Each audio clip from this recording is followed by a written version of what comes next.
It all started on what should have been a quiet Sunday morning.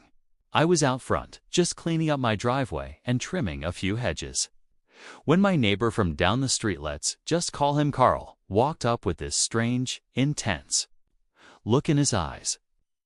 Now, Carl's always been a bit of an oddball in the neighborhood. He's one of those HOA board members who takes the job way too seriously, constantly snapping photos of people's yards and threatening fines over mailbox colors. But nothing, and I mean nothing, could have prepared me for what happened next. He came right up to me and said something I honestly thought was a joke at first. Word for word, he goes, "You know, you should just sign your house over to me. You don't belong here." I laughed, thinking maybe he was trying to be sarcastic or weirdly friendly. But his face didn't change. He was dead serious. I asked him what he meant and told him to get off my property. That's when the energy shifted completely. Without warning, Carl stormed off, muttering something under his breath I couldn't catch. A few minutes later, I heard the unmistakable sound of a car door slam and then footsteps coming back up my driveway. What happened next made my stomach drop.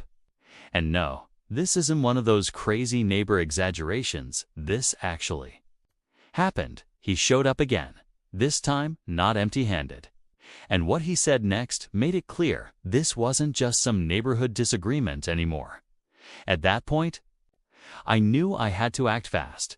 But what could I do when someone from the HOA, someone who lives just houses away, crosses the line this badly? Trust me, you're not going to believe how it all played out. Let me take you through every wild detail. So, there I was, standing in my own front yard, completely thrown off by what just happened. Carl wasn't holding anything dangerous when he came back, but the way he was pacing, the way he stared, felt like something was boiling under the surface. I tried to keep my cool and asked again what this was really about. That's when he started ranting about how the HOA had plans to restructure the neighborhood, and that certain properties needed to be transferred for the greater good of the community. It sounded insane. Like, who just decides they want your house and then tries to pressure you into giving it up? I told him straight up, no. Absolutely not. I wasn't going to sell, sign anything, or even discuss it any further. That's when his voice dropped and he leaned in, saying, "You'll regret this. We have ways of handling people who don't cooperate." It wasn't loud. He didn't yell. But something about the way he said it chilled me more than if he had shouted. It felt like a threat dressed up in HOA language. Now, I've dealt with annoying HOA letters before, warnings about weeds, noise complaints that made no sense, but this was different. This wasn't about rules or fines. This was personal. And I started wondering, was Carl acting on his own? Or were other board members involved? Because, let's be real, nobody talks about restructuring a neighborhood unless there's something bigger going on behind the scenes. Later that evening, I noticed a car slowly circling my street. Not once, 3 times. Same car. No plates. On the front, I don't know if I was just paranoid after what happened, but something about it didn't feel right. I had a gut feeling this wasn't over. I was right. What came next changed everything. The next morning, I decided to start documenting everything, every conversation, every weird thing I noticed. I even installed a new camera above my garage, just in case. I didn't want to jump to conclusions, but Carl's behavior wasn't just bizarre, it felt calculated.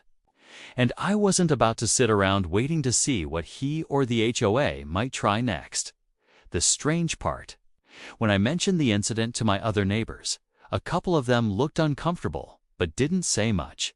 One guy, Dave, who lives 2 houses down, just shook his head and said, "Man, you're not the first one he's messed with." That hit hard.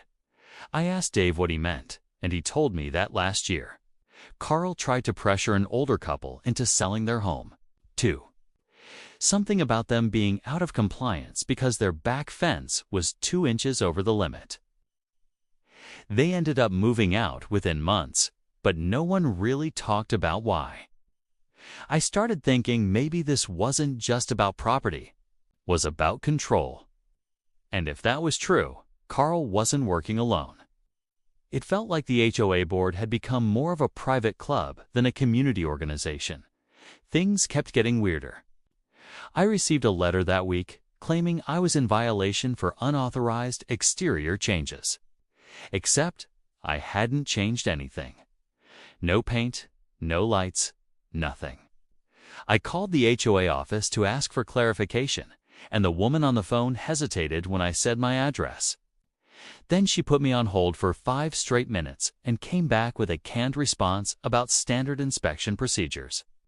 It felt like a setup. Meanwhile, that same unmarked car kept showing up late at night, always idling a few houses down, never staying long. I couldn't prove it was connected, but my instincts told me otherwise. Something wasn't right, and it was only getting worse. By the end of that week, I was barely sleeping. Every time I heard a noise outside, I was up checking the cameras. That unmarked car kept coming back, but never close enough to catch a clear face. I even started walking the neighborhood during the day, trying to figure out if anyone else was noticing the same strange things. A few people acted nervous when I brought up Carl's name. One neighbor, an older woman named Linda, pulled me aside and whispered, "Be careful. They don't like people who ask questions." That really shook me. I was getting letters almost daily now. Suddenly, my grass was too long, my trash bins were improperly stored, and there was a complaint about non-compliant garden decor, whatever that means. It felt like harassment wrapped in official HOA language. I tried attending an HOA meeting to confront Carl publicly, but when I got there, the room went quiet the moment I walked in. Carl sat at the front, acting like nothing had happened. He even smiled at me, like this was all just a big game. During the meeting, I brought up the false violations, the strange behavior, even the threatening comments. But the board brushed it all off, saying they had no record of anything I was talking about. That's when I realized just how deep this went. Carl wasn't just a nosy neighbor. He had influence, power, and he was using it to push people out, quietly and systematically. Later, that night, my motion light flicked on. When I looked out the window, someone was standing at the edge of my yard. Just standing there, not moving. I stepped outside, phone in hand, but by the time I reached the driveway, they were gone. I checked the footage, completely erased. Somehow, the camera had been disabled for that exact 5-minute window. That's when I knew this wasn't just some neighborhood dispute anymore. It was personal, and it was about to reach a boiling point. The next morning, I called a tech guy I trusted to check my security system. He took one look at the footage logs and said something had been manually overridden locally. That meant someone had to be physically close to the camera to do it. That detail stuck with me. Whoever was outside my house that night wasn't just lurking, they were confident, prepared, and they knew exactly how to cover their tracks.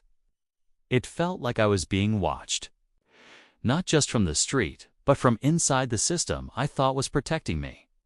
A few hours later, got a call from Dave. He sounded panicked. He said someone had broken into his backyard overnight, nothing stolen, but his gate had been forced open and left wide. The only thing out of place, a folder sitting on one of his patio chairs, filled with printed emails, maps of the neighborhood, and copies of old HOA complaint letters. And right there, at the bottom of one of the pages, was my name highlighted in red. I rushed over to see it myself, and what I read chilled me. There were notes, handwritten in the margins, about property, values, potential reacquisition targets, and something called the Phase 2 list. No one ever mentioned any kind of HOA development plan or expansion in the meetings I'd attended.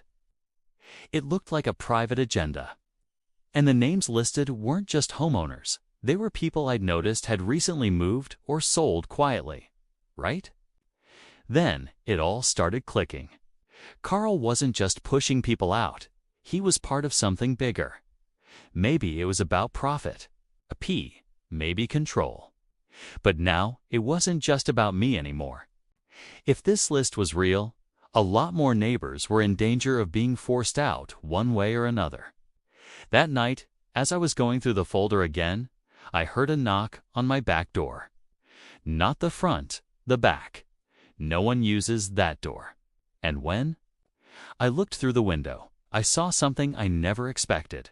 Someone I thought was on my side. I froze.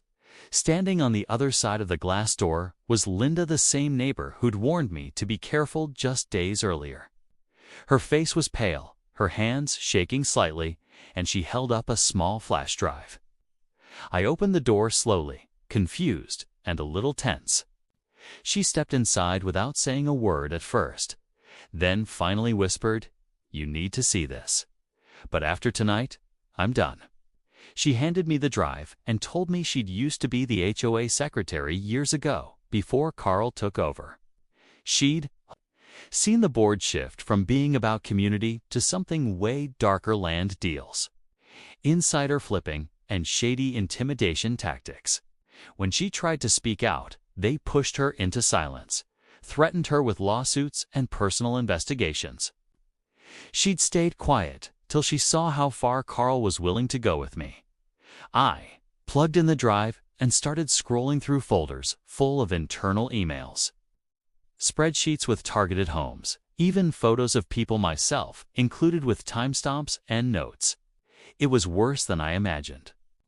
The HOA wasn't just enforcing rules, they were quietly forcing people out to sell homes under value, then flipping them for profit through connected shell companies. Carl wasn't working alone. There were at least 3 others on the board involved, plus someone tied to a local real estate firm, fueled by everything I now knew. I contacted a local investigative reporter and handed over the drive, the folder, and all the video clips I had. Within days, the story hit the news. Public pressure exploded. Carl and his crew tried to deny everything, but it was too late. An emergency audit was launched, and legal action followed quickly after. The HOA board was dissolved, and multiple homes, including mine, were cleared of every bogus violation. But here's the twist no one saw coming. Months later, after the dust settled, I got a plain envelope in the mail. No return address. Inside was a single photo of my house, taken at night. And scrawled on the back in black marker were just 4 words: "You stopped the plan."